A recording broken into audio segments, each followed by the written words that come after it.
É isso aí, gente. Que bom tê-los aqui de novo. Vamos estudar um pouquinho mais a palavra de Deus? Vamos orar um pouco antes da gente começar? Senhor nosso Deus, muito obrigado, Deus, por esse tempo que nós temos de aprender um pouco mais as Escrituras, de proclamar, Senhor, a verdade do Teu Evangelho, aquilo que o Senhor revelou de si mesmo nas Escrituras para o Teu povo. Eu peço, Pai, que em nome de Jesus, Senhor, venha inspirar os nossos corações, os nossos pensamentos, para que sejam verdadeiros, para que o nome do Senhor seja glorificado, para que o Senhor seja exaltado, para que o Senhor seja engrandecido, para que mais pessoas venham te reconhecer como Deus verdadeiro que és. Em nome de Jesus, Pai, é o que nós te pedimos e te agradecemos. Amém. Bom, estamos aqui estudando o Catecismo Clássico, né? Para quem está chegando nesse vídeo, o primeiro vídeo que você está assistindo, a gente já falou sobre algumas perguntas antes, já tem 2 vídeos sobre o Catecismo antes. O Catecismo Clássico é uma coletânea do melhor de vários catecismos da história da Igreja, para tentar explicar a fé cristã de uma maneira que seja universal, que seja fiel à palavra de Deus. E nós já começamos falando sobre Deus, sobre quem Ele é, o que Deus é, o que a Bíblia fala sobre os atributos de Deus. Já começamos a falar sobre alguns atributos.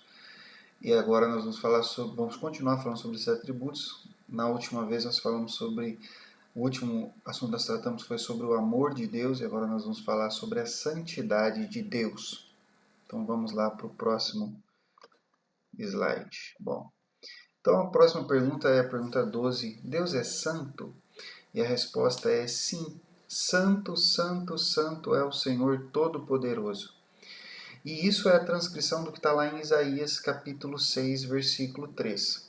Eu vou ler aqui o versículo todo na Bíblia, só para a gente ter o contexto, né? E clamavam uns aos outros, dizendo: Santo, santo, santo é o Senhor dos exércitos, toda a terra está cheia da sua glória. Então aqui está falando daquela visão que o profeta Isaías teve quando ele estava entrando na casa do Senhor, entrou na casa do Senhor para orar, e ele viu os umbrais das portas se moverem e o Senhor assentado num alto e sublime trono. E aí ele viu esses anjos que ele chama de serafins, é uma palavra misteriosa. Alguns dizem que serafim significa seres de fogo, mas eram anjos que tinham 6 asas.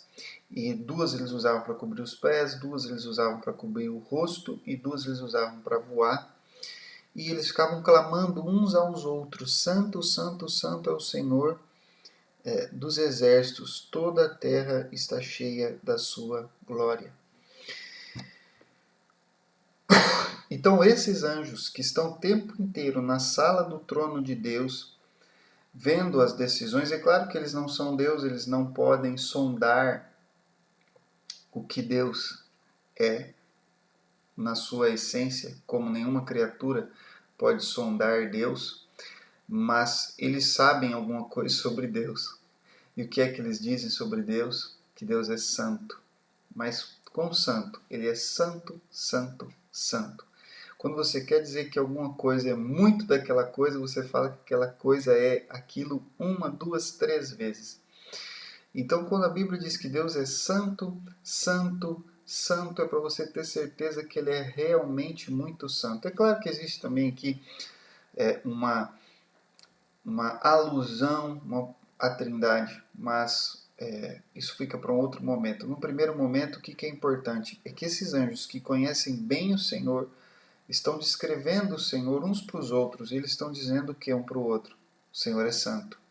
Ah, e o que ele é? Santo. Mas com santo? Santo, santo, santo. Isso é um desafio para muita gente, porque tem pessoas que querem definir Deus com outros atributos, mas o atributo que esses anjos que estão perto de Deus se lembravam o tempo todo não era, por exemplo, a onipotência, embora ele seja onipotente, a onipotência seja citada, não é a onisciência, embora ele seja onisciente, não é a onipresença, embora ele seja onipresente, e até existe uma alusão a isso no próprio versículo, quando ele fala toda a terra está cheia da sua glória. Isso é uma alusão à onipresença de Deus, mas o ponto principal é ele é santo, santo, santo. Bom, vamos continuar aqui para a gente. E qual o significado de Deus ser santo? Quando nós falamos que Deus é santo, isso significa que não há mal algum em sua natureza ou obras. Eu não vou entrar aqui profundamente no significado da palavra santo, mas uma outra maneira de dizer isso é dizer, olha, Deus é incomparavelmente bom. Não tem mal nenhum no caráter dele. Não tem mal nenhum nem no que ele é, a sua natureza, e nem no que ele faz, as suas obras. De novo, o versículo lá de Isaías 6, 3. Clamavam uns aos outros, dizendo: Santo, Santo, Santo é o Senhor dos exércitos, toda a terra está cheia da sua glória. Ele é o Senhor dos exércitos, mas porque ele é santo, a terra está cheia da sua glória, da efulgência, do brilho, da sua beleza, da sua bondade, da sua justiça, da sua verdade sobre toda a criação. E tem um versículo lá no Novo Testamento, em 1 João capítulo 1, versículo 5, que revela isso com mais profundidade ainda. 1 João capítulo 1, versículo 5, que diz o seguinte: E esta é a mensagem que dele ouvimos e vos anunciamos, que Deus é luz e não há nele trevas nenhumas. Treva nenhuma. Deus é luz e não há nele treva nenhuma. Não existe maldade, não existe mal, não existe impiedade, não existe sujeira em Deus. Deus é puro, Deus é pura bondade, Ele é pura vida, Ele é pura luz. Deus é realmente bom, bom, ok? Deus não só ele é bom, ele define a bondade. A própria bondade é o próprio Deus, ele é o próprio padrão da bondade. Então não existe trevas em Deus, não existe escuridão em Deus, não existe maldade em Deus. É dessa maneira que o apóstolo João explica para nós o que significa dizer que Deus é santo.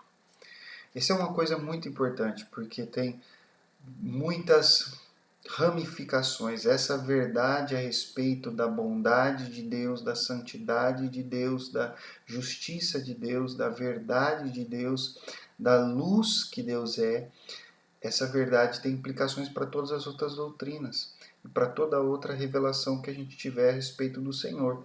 Nós temos que sempre medir tudo à luz desse fundamento. O fundamento é Deus é santo, santo, santo, santo. É o Senhor Todo-Poderoso. Toda a terra está cheia da sua glória. Bom, além de Deus ser santo, ele é totalmente bom, ele detesta o mal, ele detesta as trevas, ele detesta a escuridão, mas ele também é misericordioso, justamente porque ele é santo. Justamente porque Deus é santo, porque nele não há trevas, porque nele não há pecado, porque nele não há maldade, Deus é misericordioso. Porque quando você quando você fala de bondade, você espera, é óbvio que você associa bondade com misericórdia, não é? Bom, se você entende a santidade de Deus como pura bondade, sem nenhum traço de maldade, a misericórdia de Deus é meio que ela segue, ela segue. Deus é misericordioso? Sim, o Senhor é misericordioso, compassivo, longânimo e assaz benigno. Vamos lá no Salmo 103, versículo 8. Só para confirmar isso daí, porque é isso que está lá no Salmo. Salmo 103. Aliás, é um salmo lindo. Salmo lindíssimo. Salmo 103. Versículo 8. Misericordioso e piedoso é o Senhor, longânimo e grande em benignidade. Longânimo e grande em benignidade. É isso que quer dizer assaz benigno, tá? Grande em benignidade. Então Deus, ele é um Deus santo, Deus é um Deus puro, Deus é um Deus reto, Deus é um Deus justo, Deus é um Deus verdadeiro e por isso mesmo ele é misericordioso. Ele é compassivo, ele sabe valorizar a dor do outro, ele é longânimo, ele tem paciência. Longânimo quer dizer longo ânimo, ele tem bastante paciência, ele não se ira com facilidade, ele demora para se irar. E grande em benignidade, ou assaz benigno. Aqui a benignidade é uma das palavras da Bíblia para amor. Ou seja, é esse desejo de impartar o bem, de compartilhar o bem, de dar coisas boas, de conceder boas dádivas para as pessoas, para as suas criaturas, no caso, porque todo outro, né? Porque Deus, ele quando dá algo para nós, ele está dando para.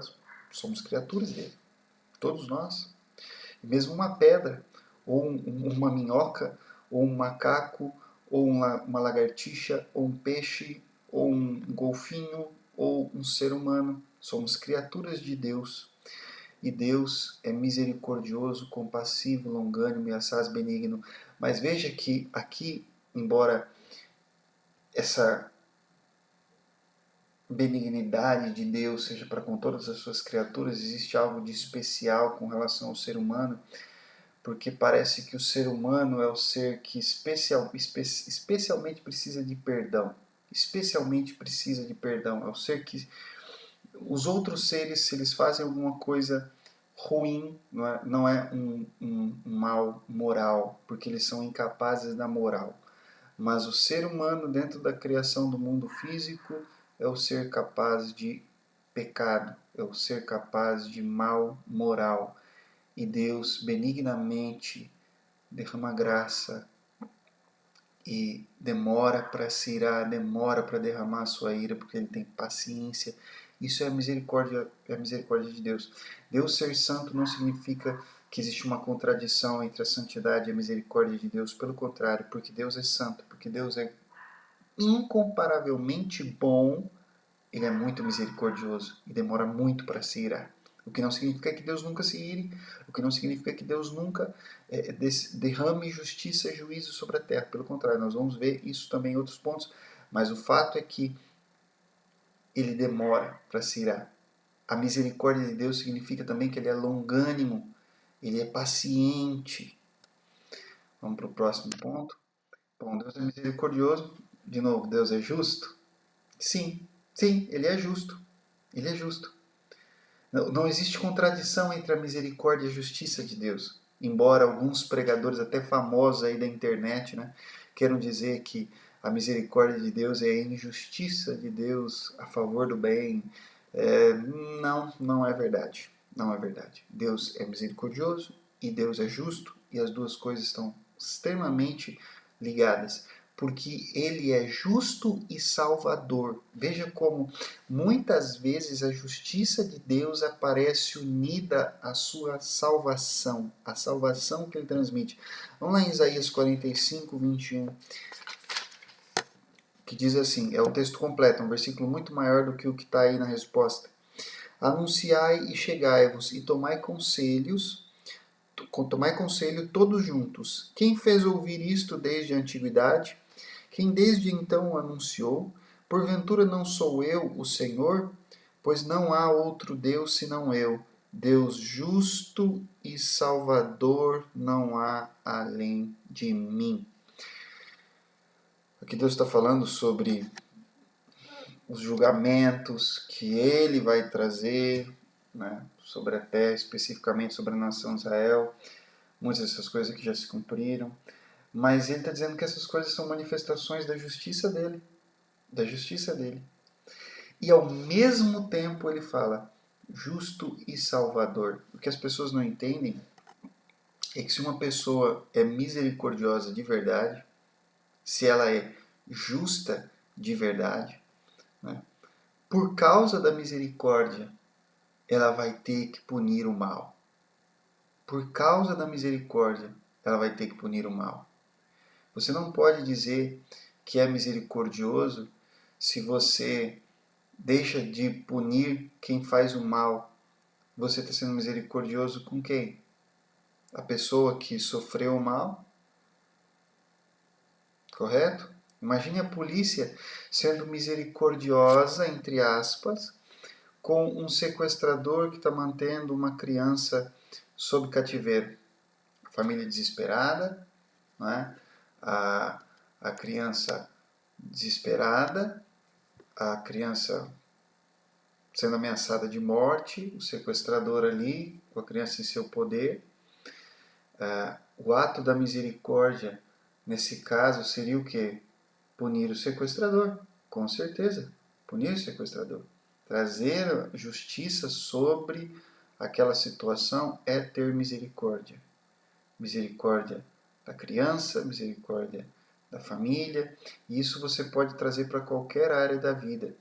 Não existe contradição entre a misericórdia e a justiça de Deus. Justamente porque Deus é justo e salvador, ele vai ter que trazer, às vezes, ira, julgamento em certas situações, para poder preservar o bem que ele ama. Porque ele é bom e ele ama o bem. Ok? Então vamos lá. Qual o significado de Deus ser justo? Quando nós falamos que Deus é justo, quando a Bíblia fala então que Deus é justo, o que isso implica para nós teologicamente? Significa que Deus governa o mundo e julga as pessoas com perfeita justiça. Governa o mundo e julga as pessoas com perfeita justiça. O que significa isso? Que ninguém recebe uma punição injusta de Deus. O governo de Deus sobre a história da humanidade é extremamente justo. E o julgamento de Deus sobre cada indivíduo é extremamente justo. Ninguém recebe uma punição não merecida. Ninguém recebe um castigo que não merecia. Não da mão de Deus. Não da mão de Deus. A injustiça pode vir da parte da criatura que tem a capacidade para o mal, mas não da parte de Deus. E Deus governa o mundo com perfeita justiça. Isso nos dá, primeiro, gratidão, nos dá confiança, porque nós sabemos que a nossa vida, no final das contas, é justa. O Senhor, ele é justo na maneira como ele trata conosco. Mesmo quando as pessoas façam injustiça conosco, isso não significa que Deus esteja sendo injusto. Deus, ele está no controle de todas as coisas. E ele sabe muito bem como agir comigo e como agir com as pessoas com quem eu convivo e que podem me fazer bem ou me fazer mal.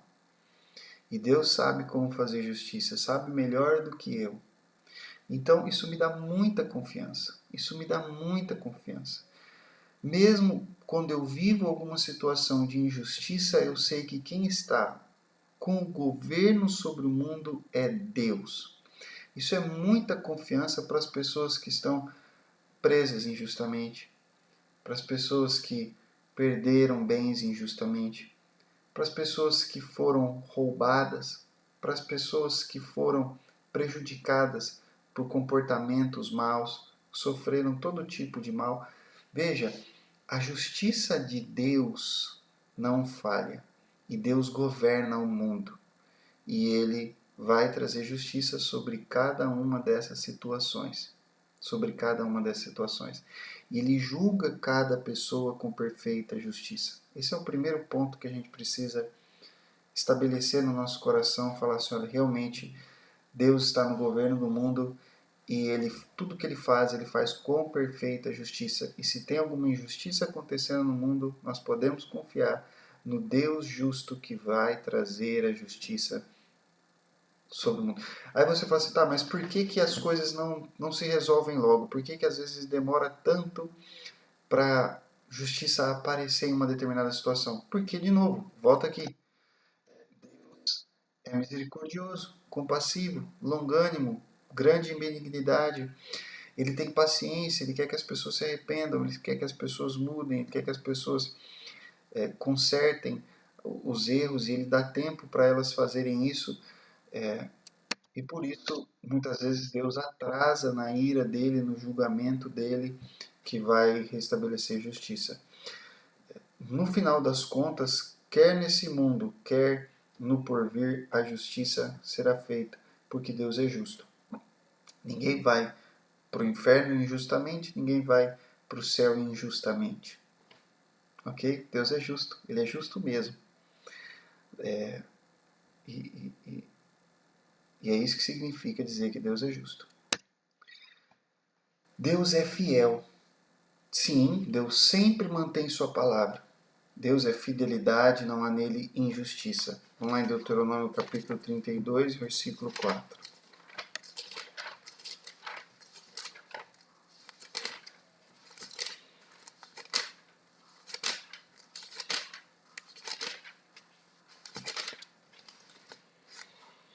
Ele é a rocha, cuja obra é perfeita, porque todos os seus caminhos justos são.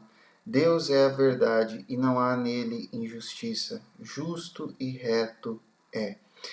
Todos os seus caminhos são justos, a obra dele é perfeita, Deus é a verdade.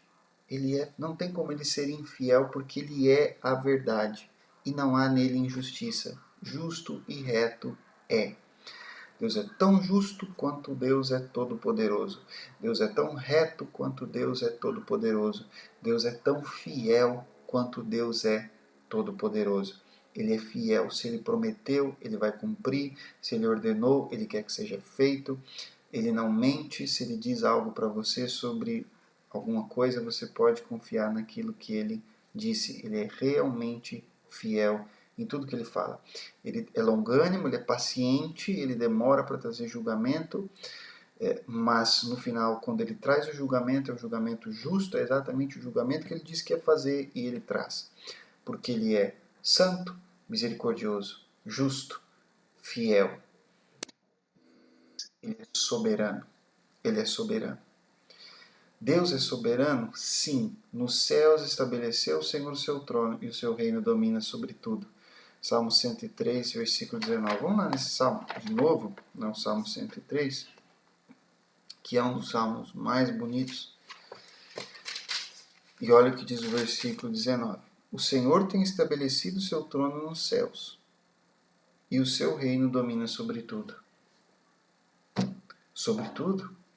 Deus realmente é soberano, Deus realmente domina sobre todas as coisas, Ele é realmente soberano.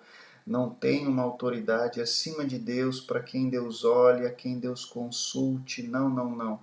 Deus é o soberano.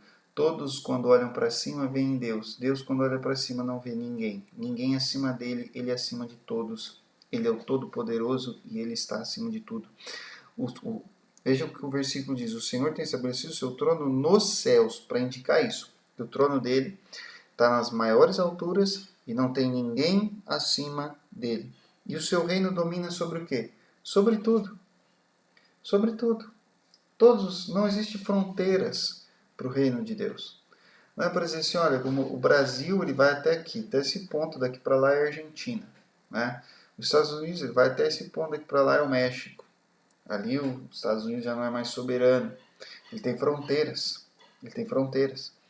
Assim, todos os países, todos os reinos, todas as nações do mundo, e é a natureza das coisas finitas ser assim.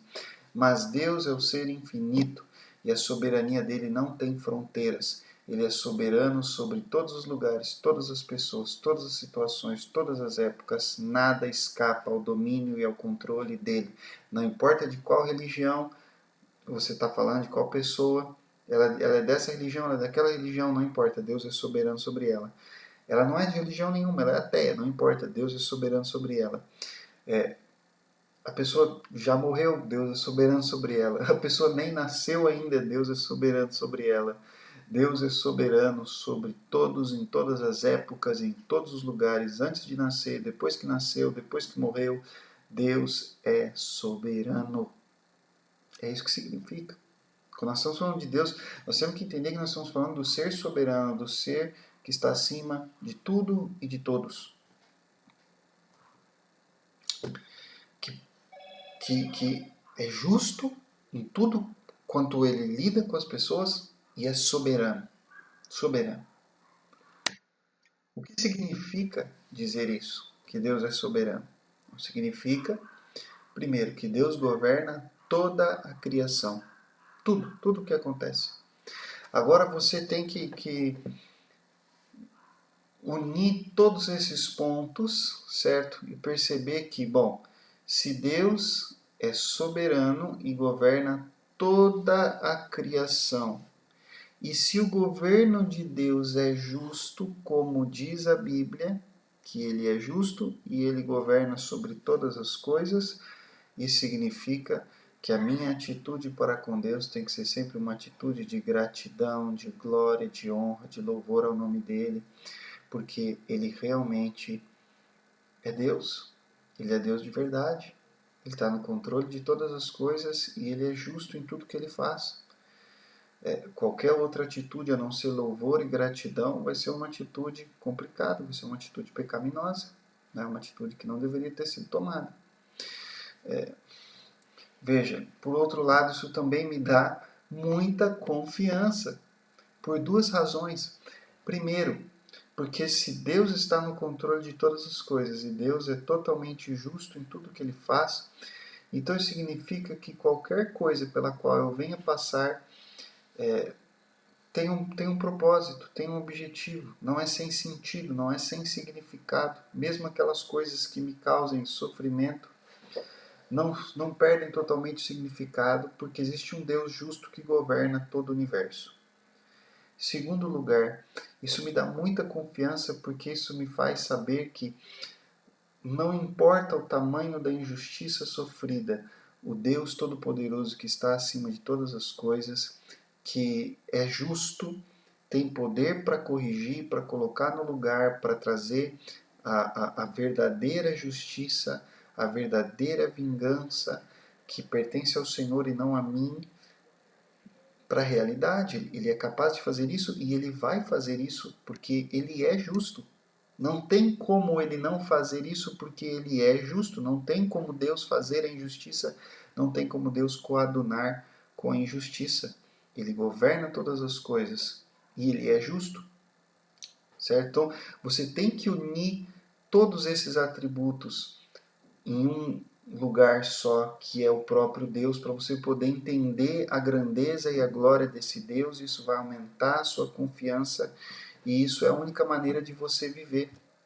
Essa é a única maneira de você ter paz. Essa é a única maneira de você ter algum senso de confiança na vida, porque se não é em Deus que está a sua confiança, então a sua confiança está em areia movediça. É isso. Está num poço de lama. Você vai afundar. Você vai afundar. Se a sua confiança não está em Deus, você vai afundar. Se a sua confiança está em você mesmo, se a sua confiança está nos homens, se a sua confiança está nos governos, se a sua confiança está na política, Se a sua confiança está nos filósofos, onde que estiver a sua confiança, se não estiver em Deus, ela está em areia movediça e é isso que vai acontecer, você vai afundar. Você vai afundar. Mas se a sua confiança estiver em Deus, então não. Então você pode ter paz. Você pode ter paz. E isso também implica que, já que Deus é justo e governa toda a criação, com justiça ele reivindica nossa adoração e obediência. Cabe a nós adorá-lo, glorificá-lo, obedecê-lo, porque ele é soberano sobre todas as coisas. Ele governa toda a criação, ele governa a minha vida. Ele governa a minha vida eu sendo um cristão, e ele governa a vida de outras pessoas que não são cristãs, ele também governa, porque ele é Deus. Amém?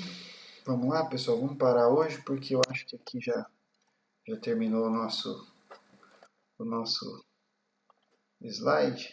Deixa eu aumentar aqui a câmera. Bom,